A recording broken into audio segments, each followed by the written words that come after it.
eu esqueci o que eu tava falando. Sim, qualidade do material, claro que diz respeito, né, à questão se o material é válido, se é preciso, etc. Mas também diz respeito se a folha é xerox ou não. Outra coisa, o lápis, a gente precisa se preocupar, inclusive, com o lápis que a pessoa vai responder, porque a maioria dos testes se responde com lápis. Então, você tem que dar um lápis, não é um cotoquinho de lápis sem ponta, porque isso, inclusive, pode estressar a pessoa e interferir na resposta dela. Então, é um lápis bem apontado. O recomendado é que você dê, no mínimo, 2 lápis para a pessoa, né? E fique atento ali para o caso de se acabar, quebrar a ponta, você tem ali um apontador, tem um lápis reserva para dar para a pessoa, porque você tem que minimizar ao máximo a condição de erro ali, né? Então pode ser que uma ponta quebrada, por exemplo, no palográfico, que você tá riscando pauzinho, se quebra a ponta ali, menino, interfere no resultado. Pode ser que seja o seu lápis que esteja ruim, pode ser que o traço da pessoa seja muito agressivo, nunca se sabe. Mas isso é algo que a gente tem que prestar atenção. Então, a qualidade do material que a pessoa que está utilizando, que a pessoa vai responder, negócio do lápis, se o material vai precisar de giz de cera, que giz de cera que você está utilizando, que folha que você está dando para a pessoa. No teste do HTP, você dá 3 folhas A4 para a pessoa. É ver se a folha está amassada, se não está, né? Tudo bonitinho, tudo fofo, para você, novamente, minimizar ao máximo a chance de erro. Minimizar o máximo. Minimizar o máximo. Ok? Segundo, teste de mandala. Eu não sei não, Railson, não sei. Tem alguns testes que eu não conheço. O de mandala eu nunca ouvi falar, não. É aquele do Jung de pintar mandala, mas não sei se é a pessoa que desenha. Não, mas ele não é teste. Ele é técnica. Não, né? Ele é técnica. Sim. Ixi, ainda tem essa distinção. Enfim. Tem. E a pertinência. Teve uma pergunta aqui, gente, que eu vou ler pra vocês, que cabe... Eu não sei quem fez, tá? Porque eu imprimi, eu botei as perguntas tudo numa folha só, com vários tópicos, então eu não sei quem foi que fez. Cadê? Que tem uma pesquisa que responde essa questão da pertinência. Na verdade, aqui, essa pergunta aqui. Em que se diferencia pertinência e validade de um teste? E tem outras que também tem a ver com a pertinência. Cadê? O que fazer quando não existem testes para a necessidade que o sujeito apresenta? Tem outra. O que um psicólogo deve fazer quando realmente não tiver nenhum teste que seja pertinente para a demanda do paciente? Vamos lá, a hora é agora de responder essas questões. Seguinte, gente, a pertinência, ela diz respeito à capacidade que você tem de saber qual teste que você deve aplicar em determinada situação. Como que eu sei isso, professora? Você já olhou a lista do SATEPS? Quase 200 testes, nem lembro quantos testes tem no SATEPS aprovados, mas é muito teste para muita coisa. Primeiro de tudo, a gente precisa entender que um teste, ele é elaborado para uma determinada situação e condição. Tem testes que são feitos para clínica, tem testes que são feitos para organizacional, tem testes... Então, primeiro de tudo, qual é a área que você está usando? Para que você quer usar? Em qual ambiente, qual espaço, qual instituição? É organizacional? É clínica? É hospitalar? É escolar? Beleza. Definindo isso, qual é a idade do público que você vai aplicar esse teste? Tá, Violeta, eu vou aplicar o teste com pessoas de 60 anos. Então, preste bem atenção, porque na lista do SATEPS tem dizendo qual é a idade da normatização. Vocês já deram uma olhadinha no SATEPS, né, gente? Lá no SATEPS... Você mostrou uma vez. né? Lá na lista do SATEPS tem dizendo qual é a idade de normatização. Não é que o teste não seja para outras idades, mas é porque os estudos validam aquele teste, que aquele teste ele é válido para determinada idade. Então, se você usa em idades diferentes daquela que está na normatização, provavelmente vai dar um resultado um pouco enviesado, porque não foi testado suficientemente com aquele público. Então, você precisa saber, inclusive, qual é a demanda daquela pessoa. É encaminhamento? É para quê? Qual é o objetivo dessa avaliação psicológica? É uma avaliação psicológica? Vou dar um exemplo para vocês. E eu não sei se eu já dei esse exemplo pra vocês. Se eu já dei, vocês, por favor, me cortem. A gente recebeu lá no meu trabalho uma proposta, né, de diagnóstico organizacional. Isso aqui era um negócio meio nublado, sabe? Era uma coisa assim que não sei, não consegui entender. Porque o que eles estavam pedindo lá era que eu aplicasse um questionário de psiquiatria. A gente já contou esse exemplo pra vocês? Já, né? Acho que já. Mas eles estavam querendo que eu aplicasse um questionário de psiquiatria para desenvolvimento de riscos riscos psicossociais. Através de um teste de psiquiatria. Ué, gente, pera lá. Calma aí. Não faz sentido isso aqui. Nenhum. Era um teste de psiquiatria para dizer se a pessoa tinha transtorno ou não. Era isso. Como que eu vou dizer quais são os riscos psicossociais do trabalho, né? Se aquela pessoa está sob algum risco ali, estresse, vulnerabilidade, enfim, só sabendo se ela tem transtorno ou não. Pode ser que o transtorno não tenha nada a ver com o trabalho, não me diz nada. Aí fui lá, falei pra minha chefe. Minha chefe, não, vou pegar o telefone da fulana e você liga pra ela. Liguei pra ela. Fui lá e perguntei, e aí, vamos lá, queridinha? Vem cá. Claro, né? Gente, eu falo debochada assim, mas eu sou um amorzinho. Eu sou muito fofa na hora de... Inclusive, hoje... Fofocas, depois eu conto pra vocês. Eu sou muito fofa na hora de explicar as coisas, né? Aí eu fui lá, oi, tudo bem? Não, é porque a proposta aqui e tal. Beleza, vamos ver. Quais são as necessidades? Não, é porque a gente tá tendo muito trabalhador que tá se afastando, etc. A gente queria ver se o trabalho tá... se tem alguma coisa no trabalho que pode estar influenciando nisso. Aí eu, então o objetivo de vocês não é saber se as pessoas têm transtorno ou não. O objetivo de vocês, então, é saber se o trabalho, de alguma forma, está influenciando no comportamento da pessoa, se está influenciando em alguma coisa que ele pode estar tendo na produtividade dele, inclusive. É isso mesmo, beleza. Então, não vamos falar de aplicação de questionário de psiquiatria, porque você está me pedindo um diagnóstico organizacional. Você está me pedindo que eu observe todos os fatores do trabalho, né? Todos os fatores que podem estar influenciando no comportamento dele dentro da organização ou não. É isso mesmo, nossa, é isso mesmo que eu queria, a gente só não soube se expressar, não sei o que. Beleza. Ok, sem problema. Eu vou montar a proposta que eu envio pra vocês. Lá fui eu nas leituras, né? Ai, gente, eu me sinto muito The Office, muito profissional nessas horas.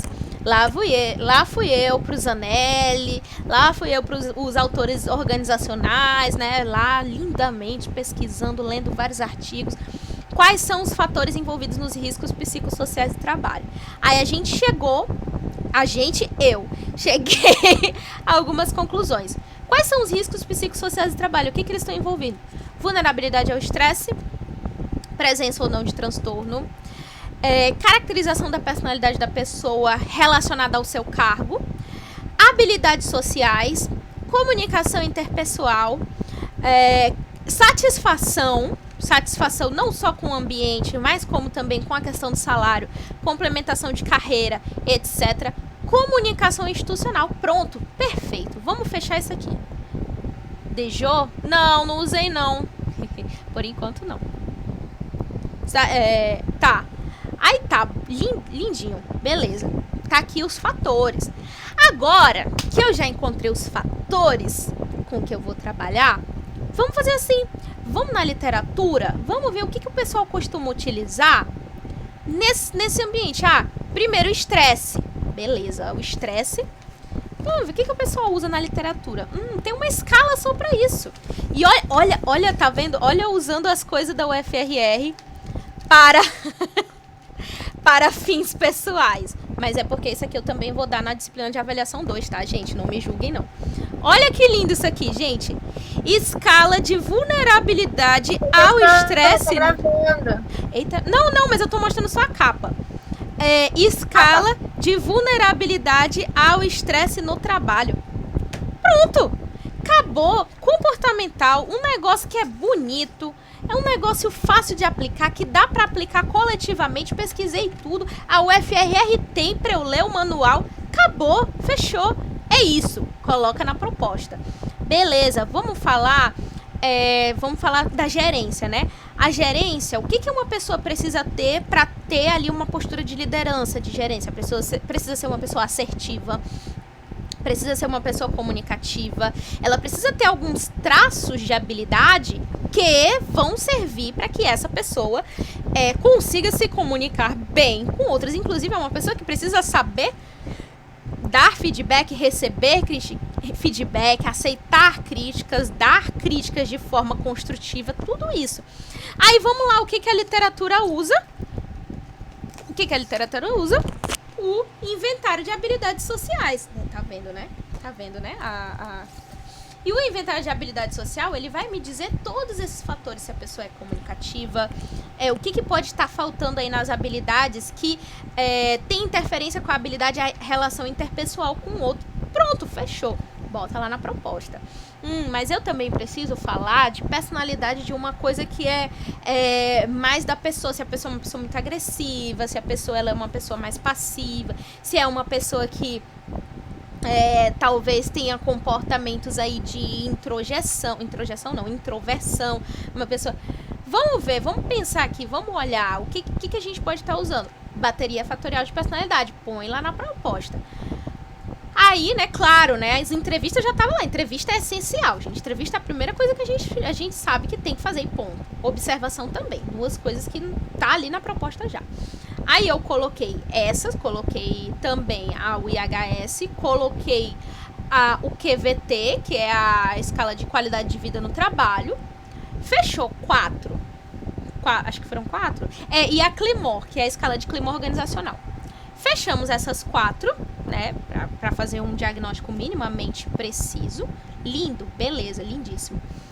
Bota lá na proposta, verifica quantas pessoas, porque na proposta ela fala, são 106 funcionários. A gente precisa que faça esse diagnóstico com os 106 funcionários. Então vamos olhar na lista dos testes, até quantas pessoas que esse teste pode abranger. Pode ter aplicação coletiva? Quantas aplicações vou precisar? Fiz tudo. Gente, olha que trabalho, mas é um trabalho lindo, sabe? Você vai lá, faz. Quantas aplicações são? Aí vai lá... Oi? Minha internet morreu aqui do nada. A senhora pode repetir? O quê? Tudo? Não. A última parte só. Não, que eu tava falando que aí a gente coloca essas escalas, né, no teste. Coloquei lá na proposta, tudo bonitinho. Pra que serve? Inclusive na proposta que eu montei, eu coloquei pra que serve cada uma das escalas, né? O que ela vai medir, pra que ela vai ser utilizada, porque SESI é privado, né? Serviço privado. A gente tem que convencer o cliente que ele precisa daquele serviço, mas é a realidade que precisa mesmo. E aí, né? Isso tudo para eu conseguir fazer um diagnóstico. O que pode estar acontecendo dentro dessas equipes. E aí, a partir disso, eu vou montar um plano de ação. Para conseguir devolver algo para essa empresa, para ela ir trabalhando ao longo do ano. E isso, detalhe, né? É que eu não coloquei que eu vou efetuar o plano de ação. Não vou efetuar coisa nenhuma. Eu planejo, vocês que lutem. Agora, se vocês não quiserem implementar, problema seu. Chutem aí, gente, quanto que a gente mandou essa proposta de avaliação psicológica. Quanto? E eu chorando, porque eu fiquei, caraca, eu poderia fazer isso no particular, né? Esse dinheiro podia ir pra minha conta, né? Chuta aí, gente, quanto que vocês acham que esse diagnóstico ficou? Se bem que, assim, olhando por cima, pelo trabalho que eu vou ter, 40? 40 reais? Como assim?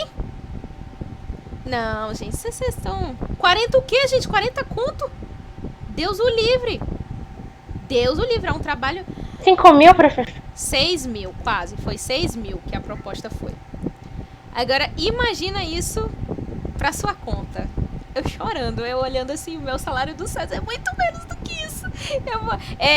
É o Marx entrando em ação aí, né? Não, Márcia, não é apenas em teste, é o diagnóstico, né? A efetuação do diagnóstico, né, com entrevista e tudo, e a montagem do plano de ação. 6 mil conto.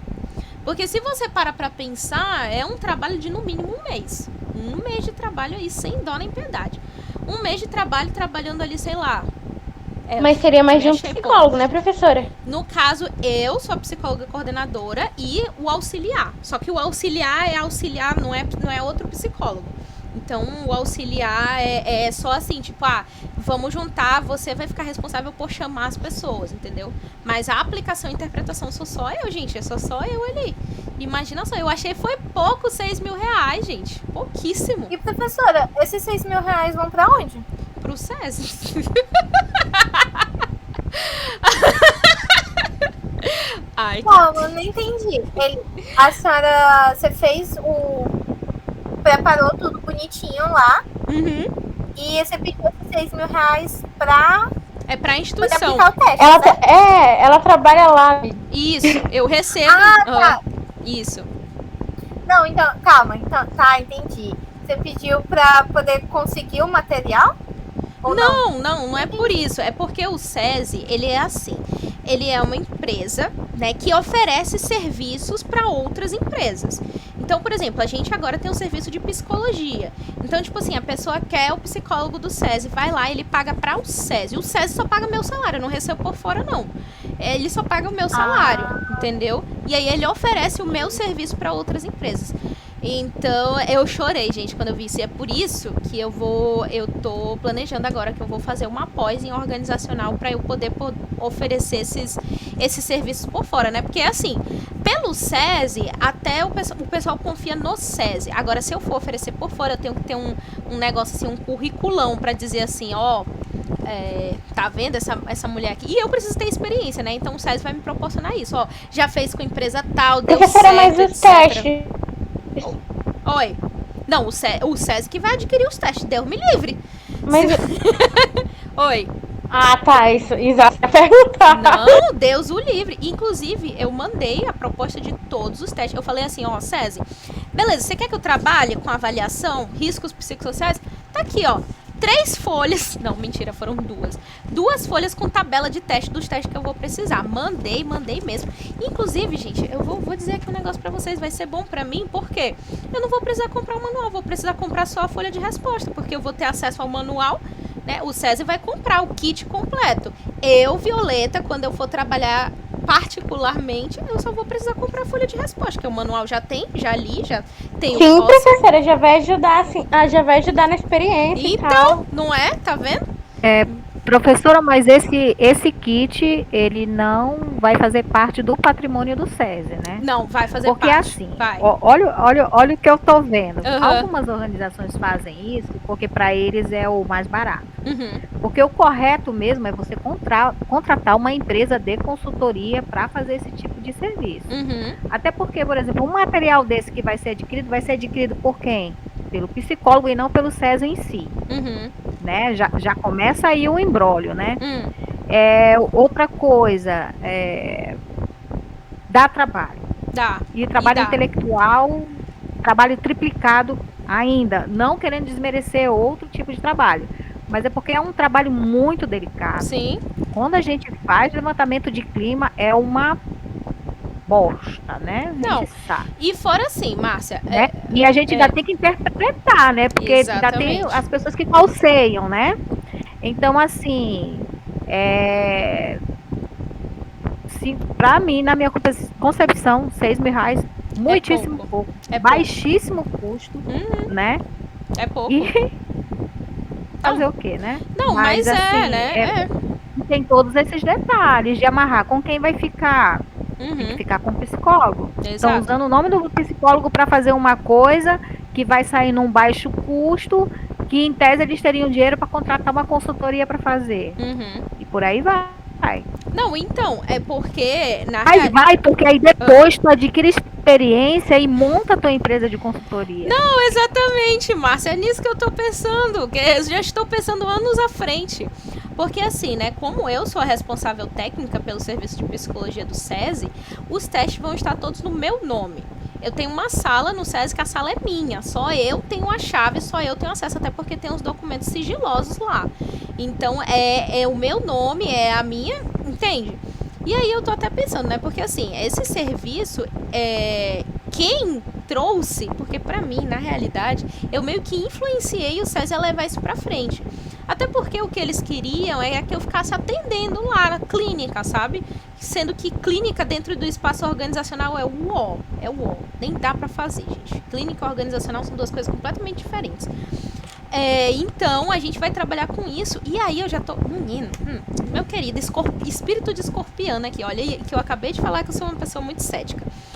Mas eu já pensei que o SESI, ele vai... Porque tem o SESI Rio Grande do Sul, que é um dos marcos da questão de riscos psicossociais do trabalho. Eu já estou pensando que eles podem me mandar para capacitação. Eu já estou pensando em pós-graduação, que eles podem me bancar, né? Eu já estou pensando tudo isso, meu querido. Eu já estou pensando aqui, tudo tá... Professora, mas será que tá certa? Porque eu tenho uma prima que trabalha no Senai, porque é tudo da indústria. E aí, é assim que eles funcionam, entendeu? Se eles veem capacitação, eles mesmos te mandam pra lá. Exatamente, não. É porque assim, se você quer que eu ofereça o serviço, beleza, me capacite então, pague pra eu estudar pra isso, entende? Tanto que o meu trabalho lá no SESI, ele é muito livre, gente. Inclusive, eu fico muito feliz por isso. Porque, por exemplo, agora que eu tô... Inclusive, pessoal, participem do evento do Setembro Amarelo. Gente, deu muito trabalho pra projetar. E eu vou contar uma fofoca pra vocês depois. Vocês sabem que deram trabalho, que eu tenho contado esse rolê aqui toda a aula. Mas participem, gente, vai ser muito legal. A professora Gisele, não sei se vocês estão tendo aula com ela, vai palestrar. A professora Socorro também vai palestrar. Vai ter umas palestras assim muito bacanas. Vamos participar aí, que vai ser bem legal. Mas, gente, finalizando aí, o que eu tô querendo trazer? A questão da pertinência. É para vocês entenderem o trabalho que dá para você pegar um teste e dizer, vou aplicar isso aqui. Não adianta nada. Eu vou aplicar um teste, eu quero saber sobre motivação. Aí, não, e o pior é que eu não parei de gravar, não. Tá gravando. Mas ninguém assiste os vídeos mesmo. Jogando a shade aqui, jogando a shade. Mas enfim, e eu tô falando tudo isso pra falar de pertinência, que é justamente pra mostrar pra vocês o quê? Que é muito trabalhoso você pegar um teste e dizer, é esse teste aqui que eu vou aplicar para tal coisa. Você tem que ver o público, tem que ver a relevância daquele tema. Você tem que procurar estudos para ver se aquele teste já foi aplicado em determinada situação. Eu quero pegar um teste da clínica e aplicar na escola. Pera aí, calma, não é bem assim. Primeiro pesquise se esse teste, que é para o contexto clínico, já foi utilizado de forma de forma válida, de forma estruturada dentro do ambiente escolar. Porque a gente não pode estar pegando um teste de uma área, eu não vou pegar um teste falando de satisfação no trabalho e aplicar de qualquer jeito na clínica. Calma, gente, a gente tem que verificar se é possível ou não. Então é com isso que a gente vê a questão da pertinência. E respondendo a pergunta dizendo qual é a diferença entre validade e pertinência, a validade, ela diz se o teste ele está realmente medindo o que ele está dizendo que mede. Então, assim, se eu pego um teste que é para medir ansiedade, a validade vai dizer, esse teste está realmente medindo ansiedade. Se um teste não é válido, eu vou dizer assim, não, esse teste está medindo, sei lá, depressão. Não tem nada a ver com ansiedade. Então, é um teste que não é válido. A pertinência ela diz mais respeito ao aplicador do que a pessoa que constrói o teste. Porque a pertinência, gente, ela vai dizer se esse teste ele é válido no contexto e para o público a quem eu estou aplicando. Por isso que, por exemplo, questão de seleção e recrutamento. O pessoal faz de qualquer jeito. A Márcia, que trabalha aí com organização, sabe como é que é feito. Gente, é um bolo, sabe?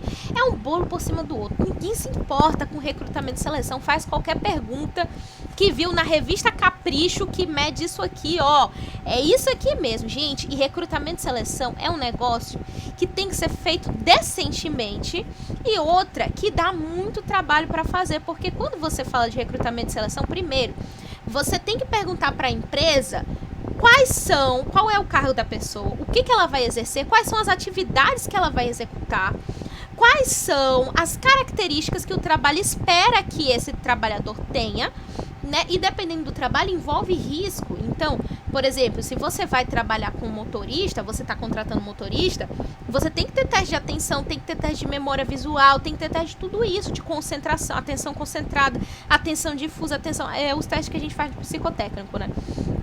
atenção seletiva, atenção difusa, atenção concentrada, teste de memória, memória pictográfica, memória visual, memória... Tem que ter muita coisa. Porque não adianta nada você fazer uma seleção fazendo 3 perguntas, chegando e perguntando assim pra pessoa, me diz uma coisa, por que você veio até aqui? Isso é bem comum. Por que você veio até aqui? Aí a pessoa vai lá contar uma história super triste. Não, porque eu tô precisando, eu sempre vivi muito capaz. Meu querido, a pessoa pode muito bem mentir pra você. Quem nunca mentiu em entrevista de emprego? Menina, horrores. Horrores. Muito. Entrevista de emprego é mais onde o pessoal até faz graça, né? Mente na entrevista de emprego, fala isso, fala aquilo, porque é muito fácil. Não tem ali uma medida estratégica padronizada que te diga que aquela pessoa tá sendo correta ou não. Então, assim, recrutamento e seleção é um negócio que dá muito trabalho e que o pessoal faz de qualquer jeito. E isso é muito errado, porque, tipo, às vezes você perde a pessoa que tem a personalidade, tem os traços que são pertinentes para o cargo, porque você faz de qualquer jeito e pega uma pessoa que sabe mentir muito bem. Então você perde a pessoa porque ela não soube mentir bem, não soube lá interpretar, teatralizar o que ela estava falando, para uma pessoa que mentiu bem e você nem sabe se ela realmente é a melhor para aquele cargo. Então, assim, a pertinência é sobre isso. É você saber o que você quer, quais são os seus objetivos, qual é o seu público, o que você quer atingir, quais são as metas, seus limites, etc. Para conseguir escolher qual é o elemento, qual é o teste, o instrumento mais viável para aquela situação, mais válido, que vai te dar os melhores resultados. Conseguir entender a pertinência? Gente, é um negócio absurdo. Essas experiências aí de organizacional, já estou cansada já de senti-las no meu dia a dia no trabalho. Mas a gente vai ajeitando aos poucos. Aos poucos a gente vai maquinando para que as coisas aconteçam de forma melhor. Bom, falando da padronização do ambiente, o que o ambiente precisa ter? Primeiro, a sala tem que ser confortável, cadeira confortável. Se a pessoa tem que responder o teste na mesa, a mesa não pode ser mais alta ou mais baixa para a pessoa ficar curvada assim com dor nas costas, porque se a pessoa tiver com dor nas costas, meu querido, ela não vai responder seu teste de bom grado. Ninguém responde nada de bom grado com dor nas costas. Ninguém faz nada de bom grado com dor nas costas, não. Eu, pelo menos, longe de mim. Sala confortável, ambiente muito bem iluminado, não é iluminação excessiva também, né? Você não vai tacar a luz do sol na cara da pessoa, abrir a cortina na cara da pessoa, ela vai ficar com dor no olho e não vai responder direito seu teste. Clima regulado, a sala não pode estar nem muito fria nem muito quente. Temperatura ambiente 25, 26 graus, porque se tiver muito frio, principalmente se a pessoa for de Boa Vista, Roraima, se o seu ar-condicionado estiver no 16, o vento batendo em cima da pessoa, a pessoa vai sentir mais frio do que vai responder o teste, tá? Ambiente silencioso. Ambiente, ele não pode ter conversinhas paralelas, inclusive se for aplicação coletiva.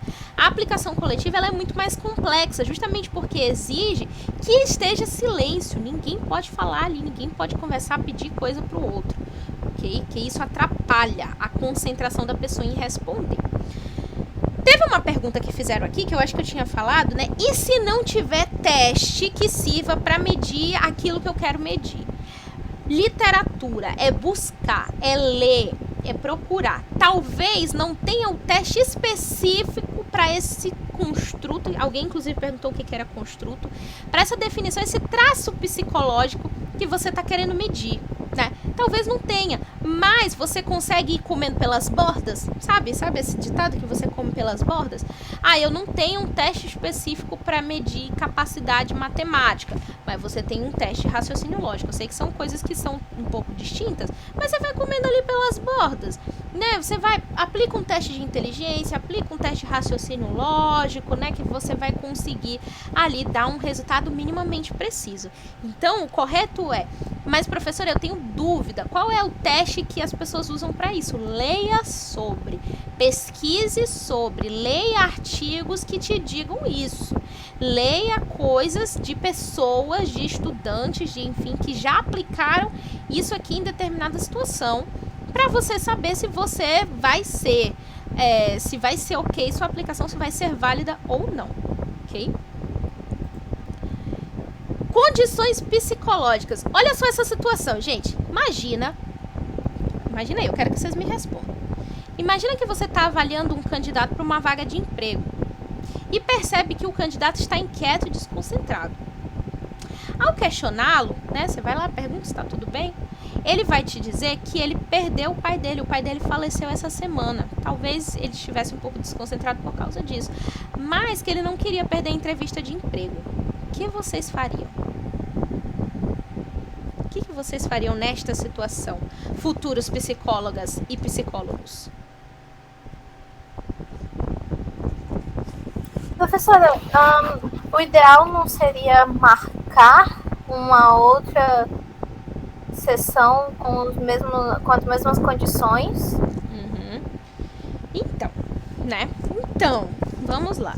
Inclusive foi uma outra pergunta que fizeram aqui, sobre a questão da isonomia, aqui ó, como proceder em situações em que a isonomia é questionada, que é justamente esse fato. Tem vários candidatos, né?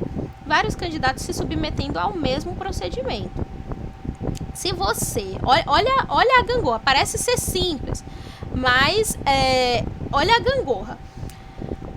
Se você adia a entrevista da pessoa, você está favorecendo ela em um ponto. Mesmo que seja por fatores, questões que vão atrapalhar o score dela, você está dando mais uma chance para ela que outras pessoas não vão ter. Então, de alguma forma, você vai submeter aquela pessoa a uma situação desigual, né? Porque a pessoa já conhece o ambiente de testagem, já conhece você. Provavelmente, na segunda vez, ela vai estar muito mais familiarizada. Isso pode interromper, isso pode facilitar os scores do teste dela ou não. É uma situação que é difícil, gente. É difícil, porque a gente vai ficar sempre nessa gangorra. Adio a entrevista, né? Ou não adio a entrevista? Adio a aplicação dos testes ou não adio a aplicação dos testes? Principalmente em concurso. Em concurso, isso aí é o que dá ruim. Porque você não tem como adiar a entrevista em concurso. Não tem como adiar a aplicação do teste em concurso. Não tem. Né? Então, muitas vezes a gente se vê aí nesse dilema de, mas aí eu vou prejudicar o candidato. Eu prejudico um candidato. Sabe aquele negócio que a gente viu no semestre passado? Tem o trem, aí tem um que tem uma pessoa e tem outro que tem 5. Você manda o trem para qual lugar, né? Então, é sempre esse dilema. Mas o correto é, primeiro, verificar as condições. E é por isso, gente, que precisa ter entrevista inicial. Porque através da entrevista inicial, você vai ver, você vai questionar, ver se a pessoa está em condições, se a pessoa está passando por um momento difícil na vida dela, se a pessoa que pode estar interferindo ali, né, na resposta da pessoa. E aí, dependendo dessa entrevista, do resultado, você pode tomar uma decisão.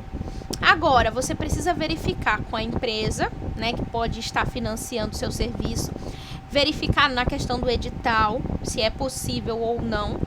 Teve uma situação que eu fiquei muito triste, mas teve que ser aplicada essa questão da isonomia, que foi quando eu fui fazer a minha prova de mestrado. E foi muito triste a situação, porque a gente estava lá no meio da prova de mestrado, e aí teve um rapaz que pegou e falou: gente, eu vou ter que desistir. E aí o professor: por quê? Por que você vai ter que desistir? Porque eu acabei de receber a notícia que meu avô faleceu. E aí, olha que coisa, né? Que triste. Por conta da legislação, da normativa do concurso, né? Do mestrado, não tinha como ele fazer de novo essa prova, né? E, infelizmente, ele teve que desistir do processo. A maioria das vezes, o candidato ele tem a ciência disso, de que ele não vai ser dada outra chance. Mas outra coisa é você ter a sensibilidade de falar assim para a pessoa. Por exemplo, se for psicotécnico e na entrevista você percebe que a pessoa está passando por uma condição ali difícil, que ela não está conseguindo lidar e que vai influenciar na resposta, a pessoa está pagando por aquele serviço, entende? Então, se a pessoa paga para um serviço que vai dar não apto e ela vai ter que pagar de novo, você deliberadamente está prejudicando o candidato, porque é para ser feita a entrevista. Na entrevista, você precisa perceber esses fatores. A pessoa, ela tá passando por alguma condição, a pessoa, ela tá passando por algum luto recente, isso tudo influencia na resposta. Então, o candidato, ele precisa estar bem psicologicamente para fazer esse teste, né? Para emitir respostas que sejam minimamente válidas. Outra coisa que... Oi, pode falar. Mas, professora, tem o outro lado também, né? Que se mede a capacidade que a pessoa tem de mesmo na adversidade, conseguir desenvolver algo. Tem isso. Então, se a pessoa tá na minha frente e disse, não, eu vou conseguir fazer, apesar da gente perceber que ela tá ali tumultuada, mas e se ela tem a capacidade de vencer essa questão e fazer? Né? Porque não são todos os dias da nossa vida que a gente pode se dar o luxo de dizer, não vou fazer isso porque eu tô perturbado, porque um parente morreu. Eu já tive que fazer uma folha de pagamento de 120 pessoas, depois um chefe gritar comigo. Se eu não tivesse ido trabalhar, não tinha pagamento. Então não sei, eu acho que é muito assim, varia muito de indivíduo para indivíduo. Mas, Márcia, a situação é justamente você ter ciência de que interfere sim. E se for uma avaliação psicológica que vai decidir algo fundamental ali da vida do indivíduo, qualquer coisa que possa estar influenciando negativamente a resposta dele, você sabe que vai influenciar na resposta dele. Se você não avisa, se você não entra em acordo, você está sendo permissivo com essa situação. Porque se a pessoa acaba de passar por um luto, a pessoa não vai conseguir se concentrar. Se ela for fazer um teste, ela pode ser o motorista mais incrível possível. Se ela estiver passando por uma condição ali que impossibilite ela de responder aquele teste, ela vai fazer o teste, ela vai tirar scores ali péssimos de concentração, de atenção. Ela vai tirar scores muito baixos e que vão definir a situação da pessoa. Não vai conseguir o emprego porque perdeu o pai recentemente e tirou scores baixíssimos. Inclusive, a pessoa vai se definir a partir desses scores, né? Então, sim, claro que a gente precisa testar... Deixa eu só finalizar. A gente precisa sim testar a capacidade da pessoa de conseguir vencer as adversidades, mas existem testes para isso, inclusive. Os testes de habilidade social, os testes de personalidade, eles dizem isso pra gente, mesmo que a pessoa não esteja passando por uma situação difícil. O teste de personalidade talvez te diga isso, talvez te dê essa resposta. Eu acho que a melhor forma de você verificar se a pessoa tem resiliência ou não, não é testando a pessoa em momentos que ela não esteja apta a testar. Isso inviabiliza muitas vezes a resposta. Pode falar, Gil. É que também tem que ver a questão de que quando você está fazendo um teste desse, principalmente quando é um teste em conjunto, em grupos, grandes grupos, a gente meio que... A gente não vai ver pro indivíduo, a gente não olha pro indivíduo em si. A gente não vai lembrar que, na hora de estar analisando o teste, essa pessoa que fez esse teste, ela estava passando por isso naquele momento, então deve ser por isso. A gente não vai fazer isso, a gente vai ver simplesmente alguns números e aí vai dar o resultado com base nisso. A subjetividade da pessoa fica meio fora dos testes, na hora de estar analisando eles. Então, discordo um pouquinho com o seu ponto, porque é a forma que é feita, infelizmente, né? Por exemplo, o concurso público, né? E inclusive tem um sucateamento muito grande de profissional. Era para ser feito de outra forma, mas não é, infelizmente, né? Então acaba sendo só números mesmo. Psicotécnico é isso, gente. Psicotécnico é muito isso, muito valores, muitos números. Não era para ser dessa forma. Entende? Porque quando você faz uma avaliação psicológica para dizer se a pessoa está apta ou não para aquele cargo, você não leva em consideração apenas as habilidades físicas, capacidades de memória, de aprendizagem da pessoa. Infelizmente, dentro dos concursos públicos, seletivos, esses de grande escala, é só com isso que as pessoas se preocupam, realmente. Mas aí não é a questão de, porque o psicólogo, a pessoa está despersonalizando. Não, é porque, infelizmente, tem um sucateamento aí desse serviço. Sim. Com relação ao que o Railson está falando, essa questão de não ter saída, infelizmente, nesses casos, sim. Não tem como você, no concurso público, olhar para a situação de cada um. Se for assim, menino, todo mundo vai dizer que perdeu alguém nessa semana porque não vai poder fazer o teste, ponto. Né? Mas assim... a pessoa só um minutinho. A pessoa só ter ciência de quando ela entra no concurso, quando ela se dispõe, ela já tem noção disso tudo. Agora, quando você traz uma avaliação psicológica que é mais individualizada, que tem ali uma noção de prognóstico, uma coisa que é mais... isso não cabe. Esse negócio de você, não posso disponibilizar outra data. Não, peraí, você vai dar uma intervenção, você vai atribuir uma intervenção da vida daquele sujeito. Então, não pode ser feito desse jeito. Pode falar, Vitória. Era isso que eu ia falar, né? Que era a diferença, por exemplo, no concurso público, como é que eu posso dizer? É entendível, eu não sei nem se existe essa palavra, que valer a questão da isonomia, sabe? Porque ali você não tem a questão psicológica no meio, mas o que está sendo testado é o seu conhecimento, que é uma prova de matemática, uma prova de português e tal.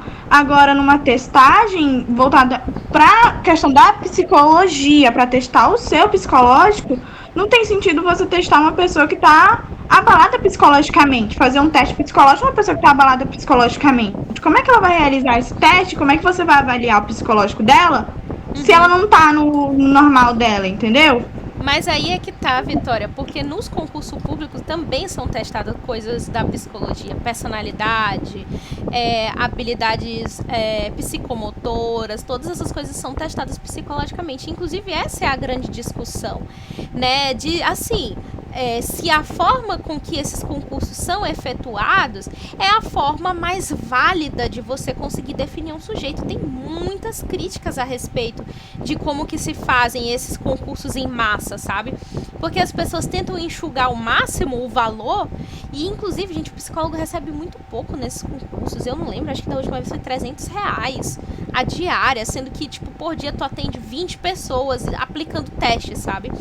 Então, a gente ter noção, ter essa crítica em mente de que não é feito da melhor forma que deveria ser feito. É por isso que, inclusive, as pessoas conseguem entrar com questão judicial, conseguem entrar com recurso a essas avaliações psicológicas. Facinho, cara, facinho.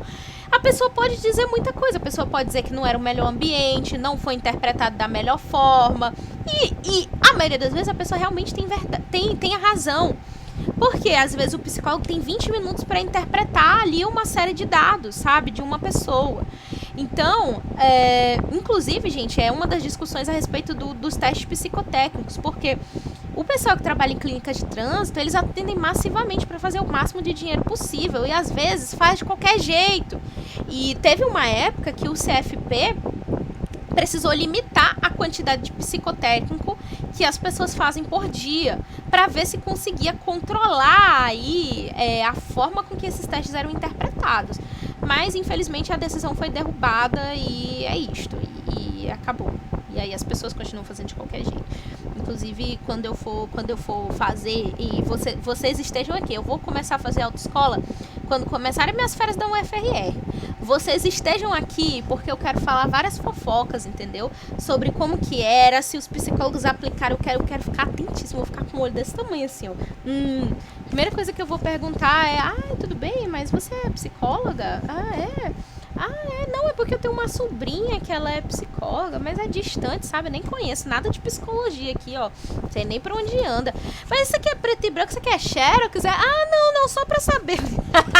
Ai, gente, meu sonho. Meu sonho.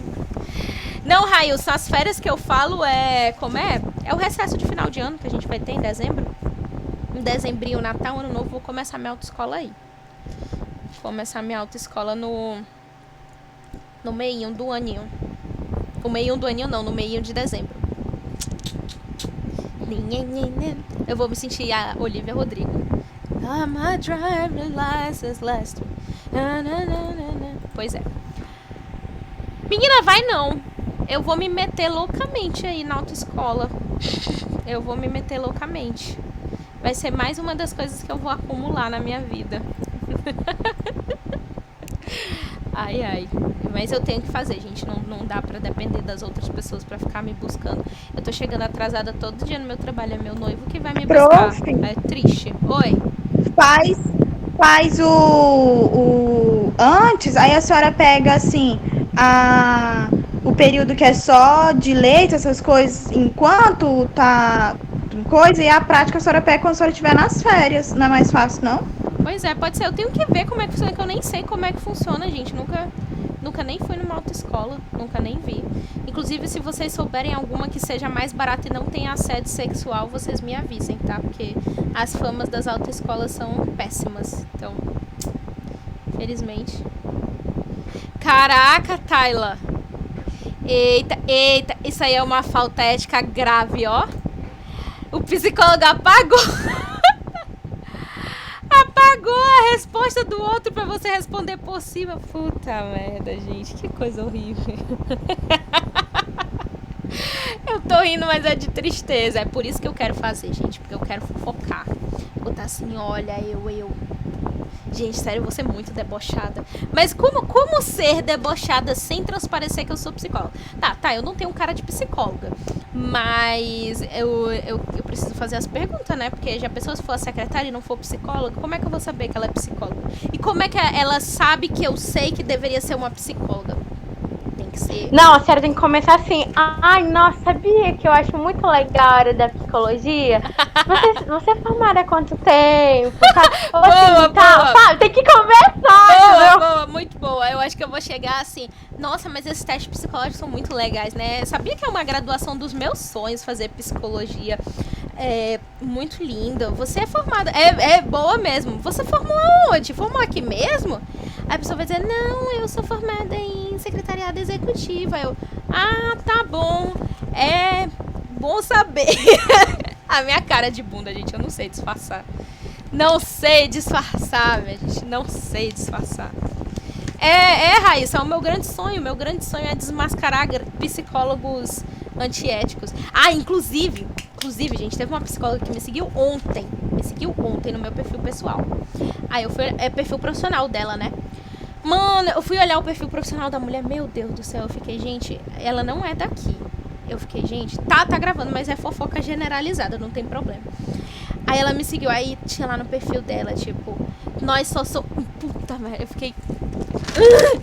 Tinha lá no perfil dela um post. Nós só somos felizes por completo quando, temos Jesus no nosso coração. Aí eu, meu Deus, isso é um perfil profissional. Gente, pelo amor de Deus. E era um monte de postagem ela falando, você está se sentindo sozinho? Deus ajuda as pessoas a não se sentirem mais sozinhas no perfil profissional. Gente, é sério, eu preciso mostrar. Eu não vou mostrar o nome da profissional. Eu não sei, eu acho que eu vou denunciar. Não sei se pode denunciar. A Luana já tá cansada das minhas denúncias já. Ela já tá cansada, a bichinha, gente. Ela não aguenta mais. Toda semana eu tô lá. Olha só isso. Sem mostrar o nome da psicóloga. Olha isso. É na minha fraqueza que Deus mostra sua força. É o perfil profissional, gente. É o perfil profissional, tá? Tem mais. Cadê? Tem mais. Aqui, ó. Bom dia. Se Jesus morreu por mim, não posso viver sem ele. Moça, assim... Isso é perfil profissional mesmo? Porque se fosse no seu perfil pessoal, assim... Vontade, né? Sem problema nenhum, mas... Mano... Olha essa. Olha isso aqui. Olha esse post. Fica tranquilo. Tá todo mundo surtando. Alguns só disfarçam melhor.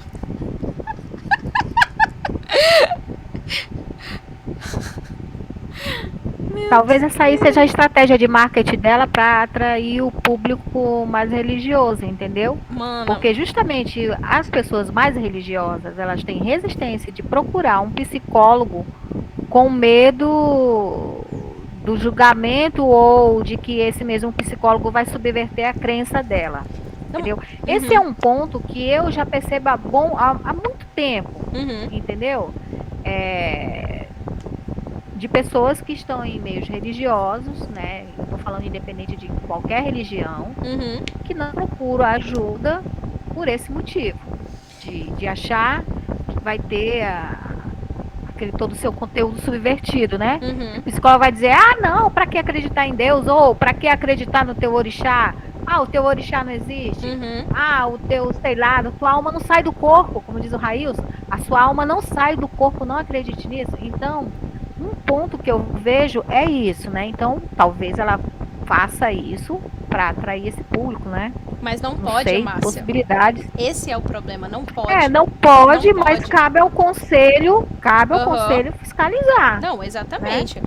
Não pode, no Código de Ética tem explicitamente que a gente não pode, e primeiro, não pode fazer propaganda baseada em religião. Não existe isso, o psicólogo é evangélico, eu sou um psicólogo católico, eu sou um psicólogo... O que interessa ao meu público saber que eu tenho uma determinada religião? Inclusive, tem esse ponto de que talvez auxilie, mas inibe muito. Principalmente porque as pessoas elas têm medo de ser julgadas por conta da religião. Não pode, é antiético. É claro que é antiético também você desacreditar da crença da pessoa, nunca. Gente, como eu falei, eu sou uma pessoa muito cética, mas se a pessoa chega no consultório falando de igreja, falando da questão, né, eu sou da igreja, a igreja auxilia, é claro que se a igreja, né, que ela frequenta, a religião que ela frequenta, estiver envolvida em processos de sofrimento psíquico dela, cabe interpretar, claro que cabe. Mas você não pode chegar e dizer, eu sou psicólogo de tal religião. Acabou pra pessoa. A pessoa que vai ali com o propósito de não ser julgada, com o propósito de ter uma opinião neutra, entre aspas, não vai ter. É extremamente antiético você fazer uma propaganda para atrair o público da sua religião. Então quer dizer que se for alguém que for fora da sua religião, você não vai atender decentemente? E aí tem a questão, não tem, mesmo que a pessoa diga que atende, não tem como você garantir, porque ali no perfil dela, explicitamente, dessa psicóloga, é uma pessoa cristã. Uma pessoa cristã, não sei de que abordagem do cristianismo, né? Então, assim, eu entendo essa questão do público, mas não é dessa forma que você atrai seu público. Se o seu objetivo é fazer com que as pessoas religiosas se sintam confortáveis ali, né, sem medo de serem julgadas, etc., faça isso no seu atendimento. Faça isso na forma de conversar com a pessoa. Perceba isso na forma que a pessoa for buscar. Porque se a pessoa tiver receio de ser atendida, ela vai falar, ela vai trazer, entende? E aí, quando você for recomendar, o certo não é você recomendar, é porque você é espírita, beleza, eu vou te recomendar uma psicóloga espírita. Não, recomende pessoas que não julgam pela religião. Olha, eu vou te recomendar uma psicóloga que ela nunca me julgou pela minha religião, ela nunca, entendeu? É muito mais ético a gente seguir por este caminho do que seguir pelo caminho, eu quero atrair esse público cristão. Não, pera lá, calma aí. Primeiro que não existe psicologia, não existe essa psicologia de dar... Claro, existe a psicologia cultural, a gente estuda sobre as questões religiosas, como elas influenciam, mas não existe essa psicologia religiosa. A psicologia que você, pelo menos, não é eticamente aceitável nem autorizada, né? Então a gente tem que ter muito cuidado com isso, gente. Não é que, meu Deus do céu, eu tenho que esconder minha religião de tudo, de todos. Não, gente, claro que não. Não é isso. É claro que você pode, em algum momento, falar, mas cabe no perfil profissional? Quais são as consequências disso para as pessoas que serão atendidas por você?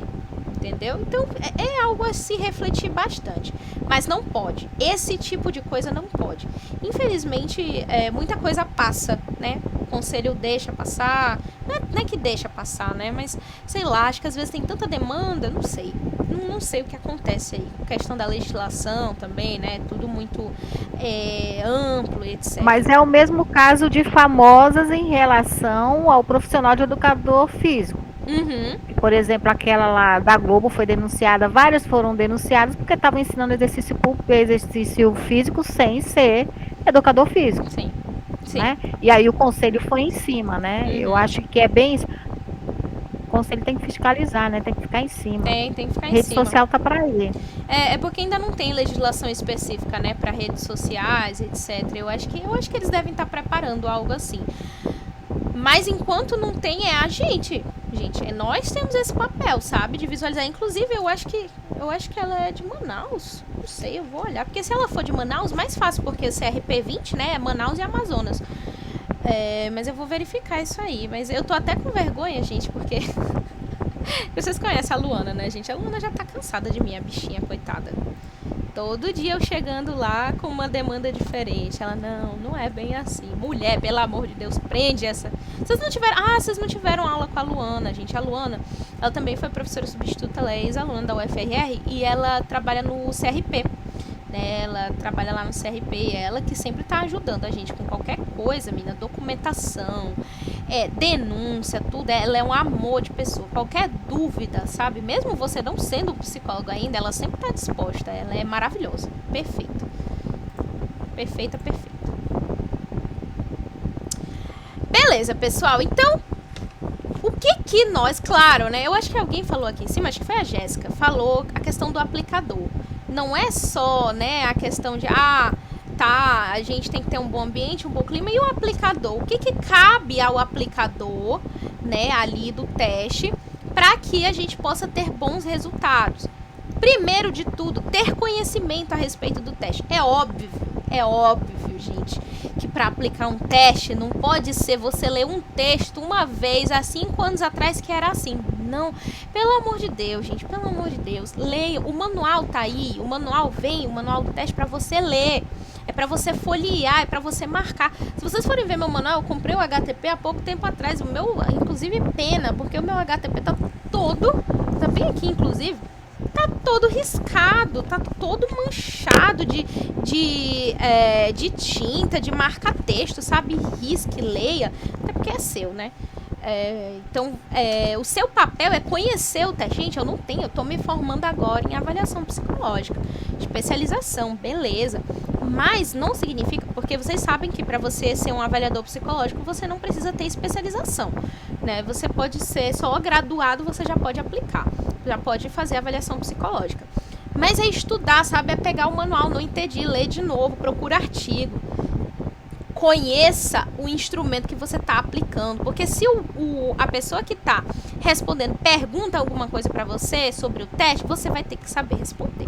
E é claro que você vai ter que conhecer para aplicar o teste, é óbvio. Se você aplica o teste, você tem que saber sobre o que ele fala, sobre o que ele está trazendo, sobre o que ele mede, como ele mede, quais são os estudos que foram feitos para comprovar esse teste, sabe? Então, é ler.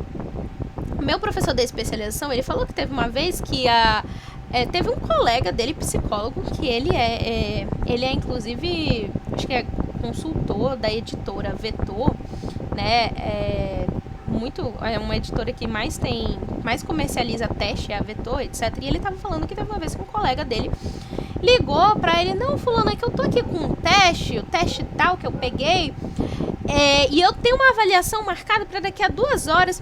Não vai dar tempo de ler o manual. Me explica aí como é que aplica, gente. Pelo amor de Deus. Não. Olha, escuta aqui. Né? Cancela essa avaliação. Cancela. Não vai dar. Como é que tu vai aplicar o teste? Não sabe nem como é que faz. Não sabe nem pra que serve. Não sabe nem como interpretar os scores. Primeiro eu aplico, depois eu leio. Não, senhor. Primeiro você lê, entende como é que faz e depois que você vai começar a aplicar. Por favor.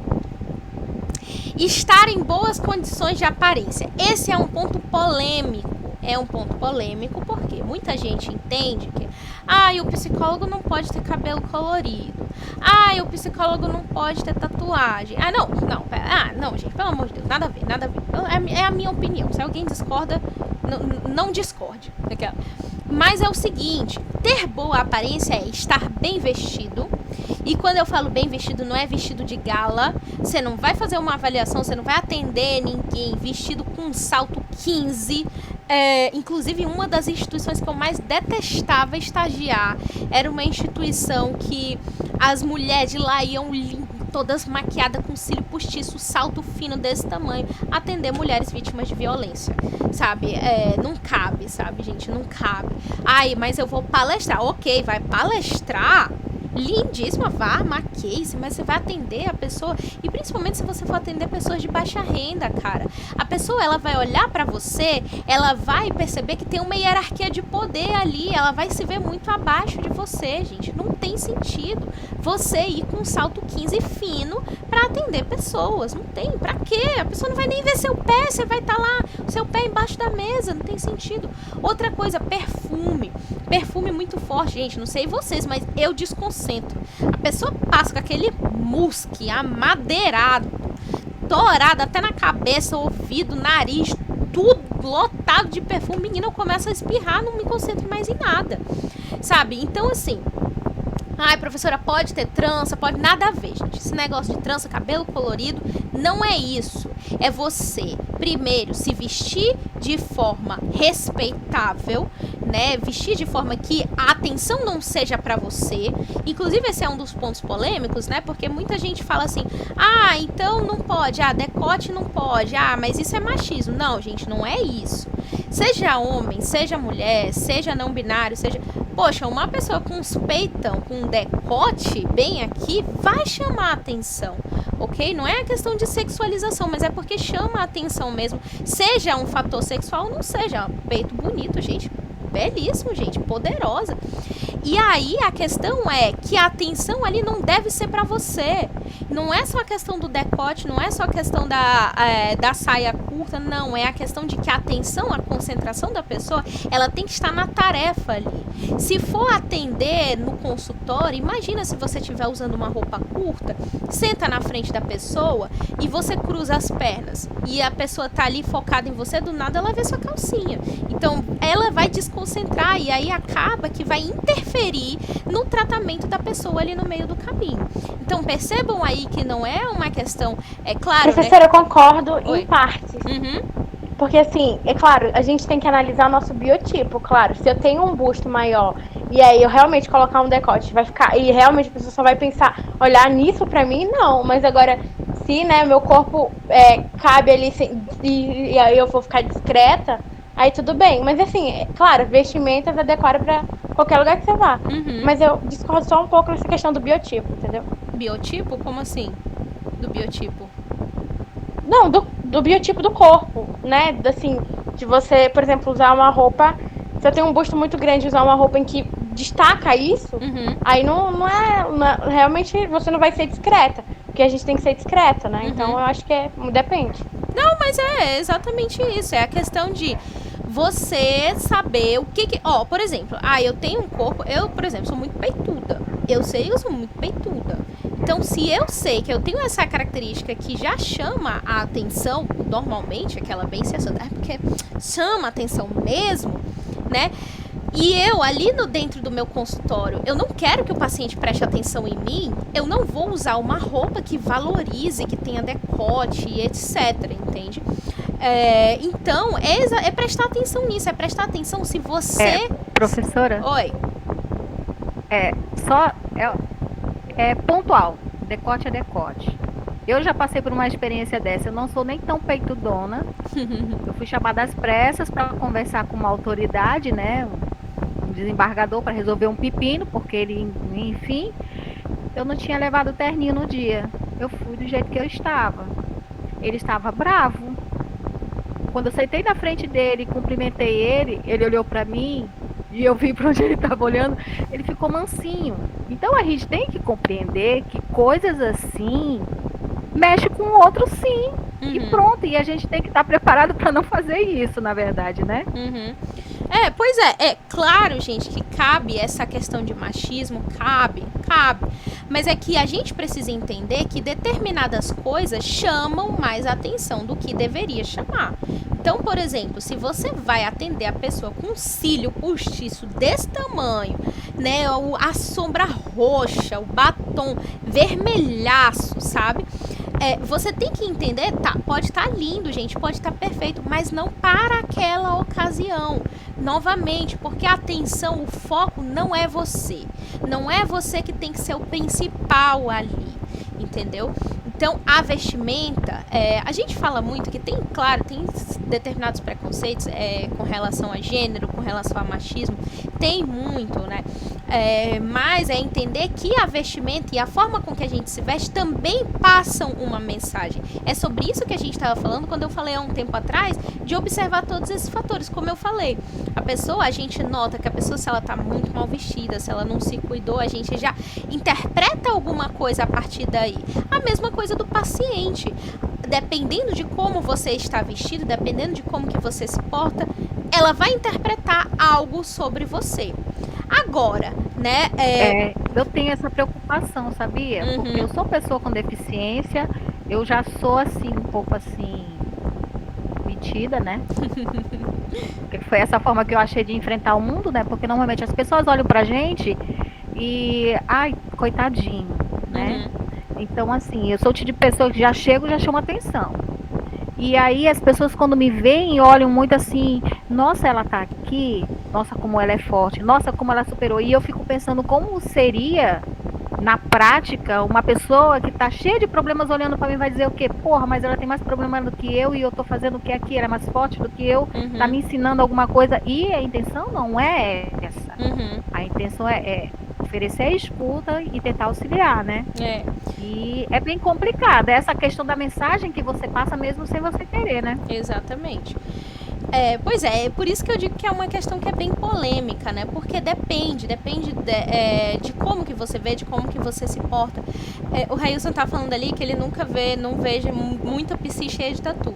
É porque normalmente os psicólogos que eles trabalham, que tem muita tatuagem, normalmente o pessoal veste uma manga comprida, mas é como eu falei, essa questão de tatuagem, pelo menos pra mim, não é problema. A questão de tatuagem depende do público com o qual você quer trabalhar também, né? Porque pode ser que, eu sou da época antiga, tatuagem pra mim é sinônimo de malandragem. Não, peraí, mas isso não é opinião, isso aí já é preconceito. É diferente, entendeu? É a mesma coisa que você dizer, eu não vou com um psicólogo de trança. Opa, isso aí já é racismo, é outra coisa diferente.